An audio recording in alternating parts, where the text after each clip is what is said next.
महायुद्ध खत्म हो चुका था। रावण और उसका पूरा परिवार नष्ट हो गया था। अब भगवान राम के नेतृत्व में हर जगह शांति थी।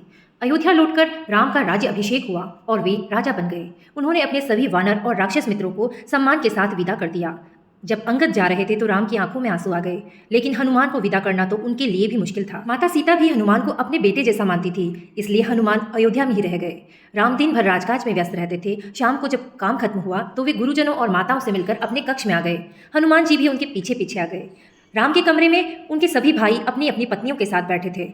बहुत समय बाद पूरा परिवार एक साथ मिला था। सब खुशी से बातें कर रहे थे, लेकिन बाकी बहुओं को लगा कि हनुमान का वहां होना ठीक नहीं है, क्योंकि वह परिवार का निजी समय था। इसलिए सबसे छोटे भाई शत्रुघ्न ने इशारों में हनुमान को बाहर जाने के लिए कहा, लेकिन हनुमान जो समझ ही नहीं पा रहे थे। कुछ देर बाद भरत को लगा कि राम और सीता को भी अकेले में समय मिलना चाहिए, तो उन्होंने सभी को आराम करने की सलाह दी।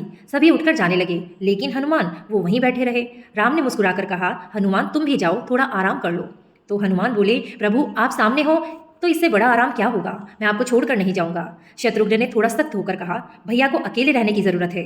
हनुमान बोले, मैं तो एक कोने में बैठा हूं, मैं कैसे बाधा हूं।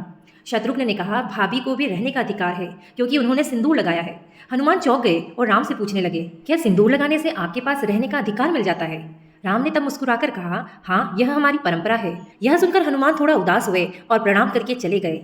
अगले दिन सुबह दरबार लगा, तभी कुछ व्यापारी शिकायत लेकर आए। उन्होंने कहा कि रात भर किसी ने उनके गोदाम तोड़ दिए और बहुत नुकसान कर दिया।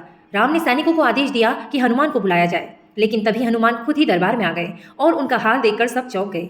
उनका पूरा शरीर सिंदूर से लिपटा हुआ था। चलते समय उनके शरीर से सिंदूर गिर रहा था और हवा में उड़ता जा रहा था। वे मुस्कुराते हुए राम के पास आए और उन्हें प्रणाम किया। पूरी सभा हंसने लगी। लक्ष्मण ने हंसते हुए पूछा, हनुमान यह क्या किया, सिंदूर में क्यों नहा के आए हो।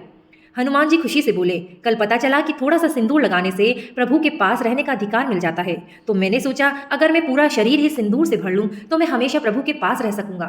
यह सुनकर सब जोर जोर से हंसने लगे, लेकिन भरत उनकी आंखों में आंसू आ गए।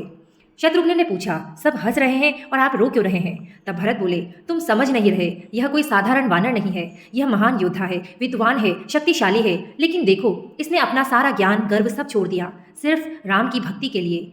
प्रभु के पास रहने की इतनी तीव्र इच्छा है कि यह खुद को भी भूल गया है। ऐसी भक्ति बहुत दुर्लभ है। लोग मुझे राम का भाई कहकर याद कर सकते हैं, लेकिन हनुमान जैसे भक्त को दुनिया कभी नहीं भूलेगी। हनुमान की भक्ति इतनी सच्ची और मासूम थी कि उन्होंने बिना सोचे समझे सिर्फ भगवान राम के पास रहने के लिए पूरा शरीर सिंदूर से भर लिया। यही सच्ची भक्ति होती है, जहाँ कोई अहंकार नहीं होता, सिर्फ प्रेम होता है। जय श्री राम।